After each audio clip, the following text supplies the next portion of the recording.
Exactly. What's going on here? A bit of research has been done around exactly that. My understanding, GPT is left-leaning. Llama, Facebook or Meta, is more authoritarian, interestingly. That may be down to what's been trained on. We've laid out 5 steps to get from uncertainty to AIP, to the new world of IP, the new world of competitive moat, basically.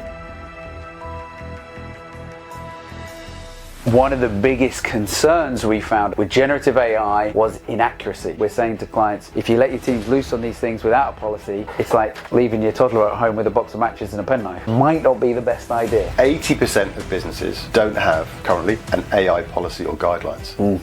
Quite surprising that only 20% were. But again, our view is it's still early in this whole game. It's a long-term vision for this stuff, so get involved.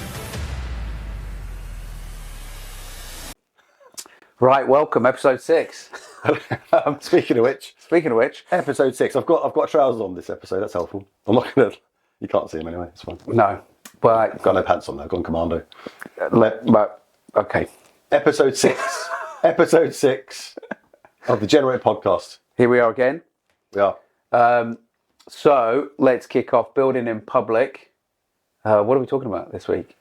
Building in public, the tools that we're using, and how they are changing some of our habits. Oh yeah, for the better. Yeah, you had a good comment about this, didn't you? So This is good. I did, and again, no affiliate with any of these products. They're just good products, right? Yeah. So in our origin story, true, we started to look at what are the simplest tools. Let's not just use the things we've always been using, because we do. Let's not be dogmatic. What are we trying to do here? What are the simplest tools to use, and the most effective tools for going to where we want to go? So pitch.com was one of those for presentations. Took a little while to get into it. Yep. But it has stopped me, and I've over 10 years in Keynote. I was literally thought in Keynote for so long. And it really was a wrench to kind of go, oh, for fuck's sake. But once you do it and you start using a few of the newer tools, it's like, fucking, why wasn't I doing this so much earlier? Because even the dint of things you cut in the Keynote's a great tool. I still like it, but I'm not using it. I just haven't really opened it. Moving it from there, having to go from there, going to something like Dropbox or somewhere to put your files, updating them and so on. It's like, fucking hell, it really is complicated. You can't just present properly from there and have it and so on. But anyway, that's a great tool. Yeah. So it's definitely testament to how good the tool is that after 10 years of Keynote, over 10 years. Yeah, it's really interesting. So I'm loving it actually, and using it for everything. The templates are really good, and obviously part of our story was that the brand that we ended up, and part of the name as well, was me looking over your shoulder at a nice template we saw. I thought, that's quite nice. What's that? And you went, that's pitch. Yeah. Then I started using it, and now it's something we're doing. I think it's a great tool. And interestingly, I only started using it because somebody basically told me my other presentation looked shit, right, in a nice way. And then, have you seen this? And I went, oh, that's nice. So that's like my "you should wear another hat" comment. That slaps harder than you actually realise when you actually go back to it. And if you're willing to not fight it and take it on board, sometimes that can produce something interesting and a good result. So we absolutely did that. We took pitch, and what we did was we reversed engineered this template we liked into our brand, which is what you see today. Yep. The style, fastest way to do it. You had registered this domain. We agreed on it super fast. Found a pitch template like that, reversed engineer it into our brand, and we were then using pitch. We then decided on Notion. Now you can integrate pitch with Notion, so it's really easy to have all of our templates, proposals, everything in Notion from pitch, so you can reference the two. Brilliant. Then we needed to set up our sales and marketing engine in Notion, so we added a sales template, which has a basic CRM in it and a deals pipeline and everything else. We populated that. We started populating with our contacts that we knew, mainly from LinkedIn. That became a bit of a pain in the ass because copying content, contacts into CRMs. I've never met anybody that is actually that good at it. Everybody talks a good game, but I never met anyone that's good at it. So we use a tool called Bardeem, which allows us on LinkedIn just to copy and create a profile, a contact in Notion. Saves a lot of time and a lot of hassle. So we got contacts in. We were then able to market to them. We were then able to run a series of webinars. We closed the client. That's it. 6 weeks in. Yeah. There's the tools. There's some proof in the pudding. Keep it simple. Keep it lean. That's the philosophy of Generate, isn't it? We don't overblow anything. We keep it super low, kind of low and lean, and focus on the key areas, right? Yeah. And we talked in the last podcast about vitamin N. That's like saying no to certain things and tools as well, and things that you used to use like Keynote and whatever, and PowerPoint even. So that's important. We haven't, and we back in the very beginning of the first podcast, we talked about rows. Now, in transparency, we haven't really gotten stuck into it yet, but it is coming as we get kind of bigger and bigger in terms of the clients and the people we're talking to, and we're going to need it. So we'll definitely report back on that once we start using it. Definitely. And I think the thing that we need to check on rows is their data policies, obviously, because new tool, if you're uploading sensitive data, company data in there, you want to have done your due diligence on how they're going to manage that and what they're going to do and everything else, which we're looking at the moment, and then we will report back as and when we use it. Yeah, for sure. Okay, AI going wrong, bad AI. This week's menu is a big clothing brand, right? Yes, it is a big clothing brand. Should we mention them? Yeah, we might as well. Yeah. Under Armour. Under Armour. I love Under Armour as well. Too. I was in South by years ago, and my best moment of South by was I tweeted a question for the CEO of Under Armour on a stage in their full keynote talk, and he answered my question. Really? On stage, yeah.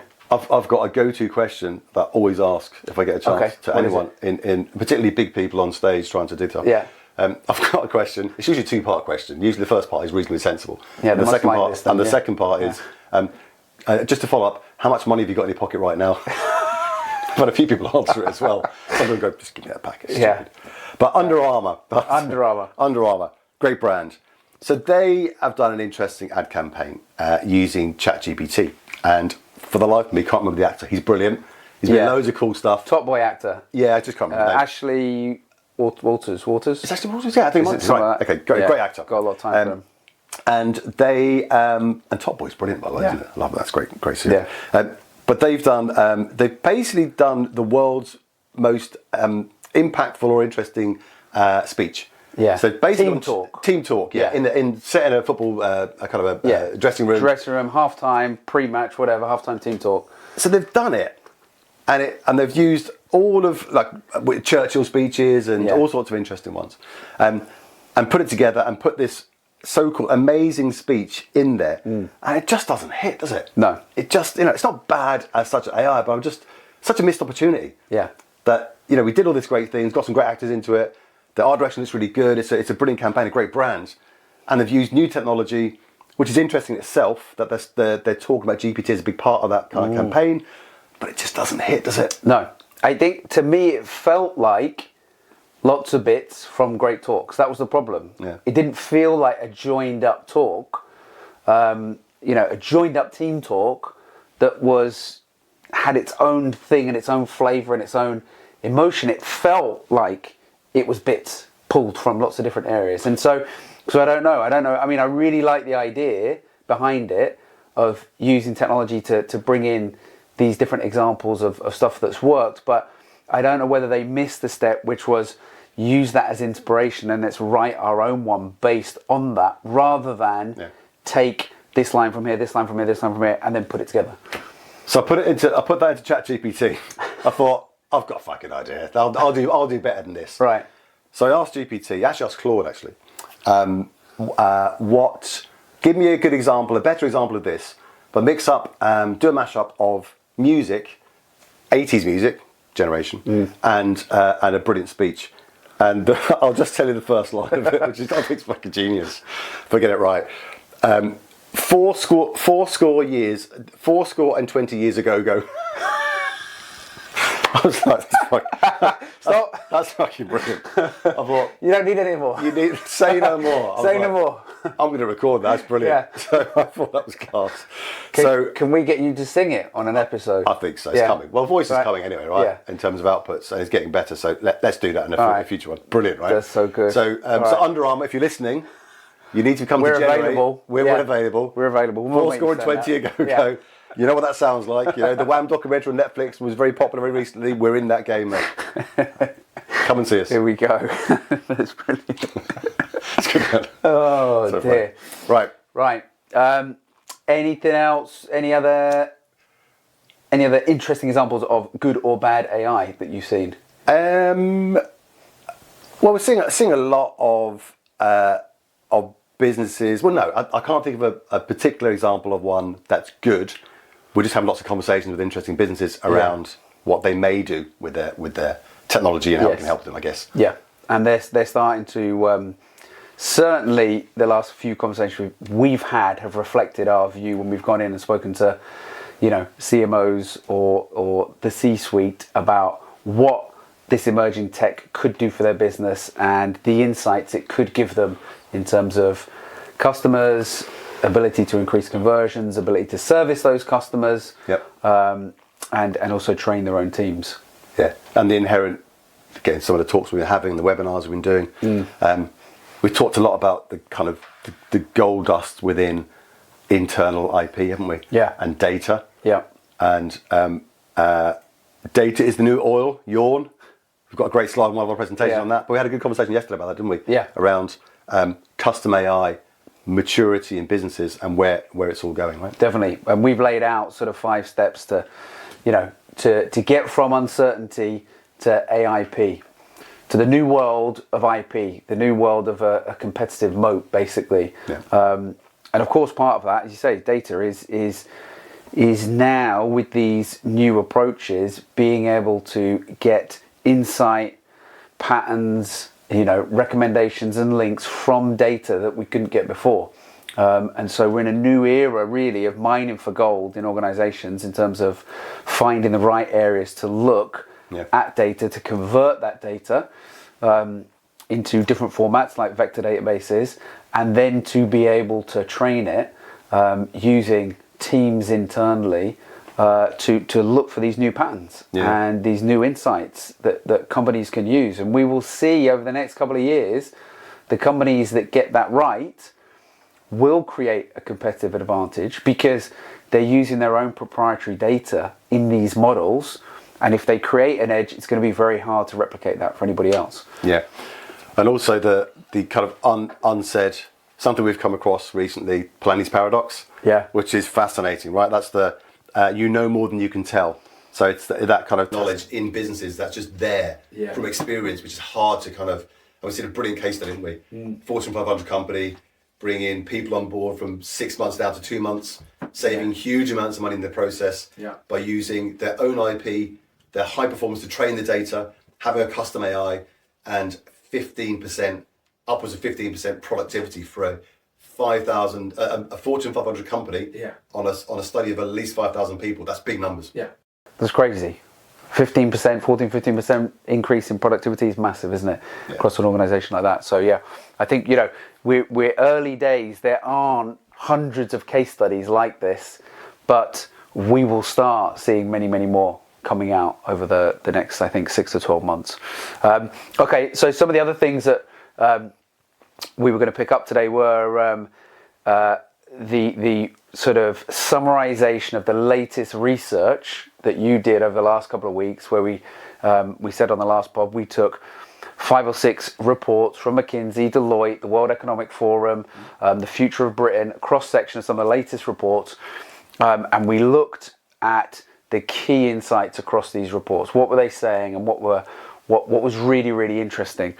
Now, one of the biggest concerns we found across these reports for businesses with generative AI was inaccuracy, which is sort of understandable, isn't it? We have a little thing where, we're saying to clients, if you let your teams loose on these things without a policy, it's like leaving your toddler at home with a box of matches and a penknife. Might not be the best idea. Not a great idea. No. So valid concerns, right? It is. And I was surprised, a little bit surprised that was the number one concern. Obviously, it's broad because inaccuracy comes into play: bias, misinformation, reputational damage, financial, obviously. But inaccuracy, which is interesting because when we're talking about inaccuracy, you're actually talking about, the models that people are using potentially commercially, and the consumer-facing ones, the GPTs, which are wide foundational models. So, and yes, they can hallucinate, and yes, therefore they are inaccurate in some cases. But actually going back to the custom AI and your own IP and being trained in your own data, that mitigates that risk quite a lot. So inaccuracy, broadly speaking, I think part of the inaccuracy is understanding of what the models can do, and that's education. That's something we talk about a lot, isn't it? Just going into businesses and giving them the kind of broad understanding of what can and can't happen, where the data issues may be, the challenges are, Yep. the IP and all that kind of stuff. Yeah, So, I mean they're the foundation layers, right? Education, number one, policy, number two, and we know, because again in the research, we know nearly half of people who'd use generative AI in another report thought it produced factually correct answers every single time. So the inaccuracy fear is well founded, and there are a number of sort of stories of people thinking it's producing correct information the whole time. Yeah. We've spoken about the lawyer in the States who's now in court because of that. So he is in a jail cell, sharing with 150 people. Is he actually in a jail? You don't know. It's not. He's in court, I think. I can neither confirm nor deny. Yeah, but you can see why, right? Yeah. You know, it's a sliding scale, right? It is a scale. I put something out on LinkedIn that wasn't quite accurate. Okay, minimal damage. Yeah. But I advised a client, or I advised Financial forecasting. Yeah, financial reporting. forecasting, or how to structure this property so that it was safe, and now it's not safe and it's fallen down. Like you get into pretty dangerous finance, situation pretty carefully. So I think it's an interesting area. Yeah. And that is on to the other interesting one we found from the reports and the insights. And that is also astounding, which is 80% of businesses currently have an AI policy or guidelines. Now, I was surprised at that. So you can look at that two ways. Obviously, there's a big opportunity there for early adoption and businesses to be seen as more forward-thinking, to support their employees in educating them, and certainly for their customers who may well be asking questions of, well, what's AI and what isn't? What are you using? Where are my data going? So all valid questions to have. It's a massive opportunity. Yeah. And again, quite surprising that only 20% were. But again, our view is, that's already happened. It's still early in this whole game. It's a long-term vision for this stuff. So get involved. Now, we've also been helping our clients out with understanding how to kickstart that, and we've got download around the notes and the QAs and some examples of that as a template that people can get on generate.com/policy download. So if you want to go and have a look at that, feel free Yeah, to really kickstart good this conversation. Starting point, isn't it? If you need a starting point to have a look at a framework and the sorts of things you need to be thinking about if you want to create your own policy, go and download it, and it will give you a springboard to put something together. Yeah. So. Yeah, they're the two key things. Yeah. All right. One other thing we were going to talk about before we wrap up was political bias in some of these models. Now, some of them have been sort of almost categorized as left-leaning and right-leaning. We've almost got a split in terms of some of the large language models, where they sit on the political spectrum. Yeah. So what's going on here? Yeah. What is happening? That is interesting. Well, it's a bit of research that's been done around exactly that, from that nuance of, okay, what's going into these things. Now, the interesting thing I've gleaned from that is, my understanding, GPT is left-leaning. Llama, Facebook or Meta, is more authoritarian, interestingly. That may be down to what it's been trained on. Yeah. With GPT being Common Crawl, which is one of the larger kind of sets of data, and Llama being more in book corpus. So there's, and that's an older corpus of data, which may have more structured views in it. And the newer one may have more what you might call libertarian views because the data's newer. Now, it doesn't mean that's true. I don't know if it is actually the case, but it's interesting nonetheless. Now, you could also split that in any way, gender-wise or data-wise in other kind of segment. But I thought political was an interesting view because upcoming elections, US and stuff, and UK as well, of course, is coming up. So it'll be interesting to watch and see what happens over the course of the next elections. And I wonder as well, where you've got human reinforcement learning going on with some of these models, whether clearly the biases of the people who are training the models comes into play as well. So that would be another area that might be affecting it. Who knows? And obviously we've seen actually some of the models topping out anyway, that they're becoming less effective with more human reinforcement learning. So where do we get to there? Well, we spoke about this before, we're reaching a point where data might be topping out. We may be reaching a point where these models start to need to train themselves. But the AGI and auto GPT world, which is where we're potentially going, but we'll see. Okay. final wrap up with announcements.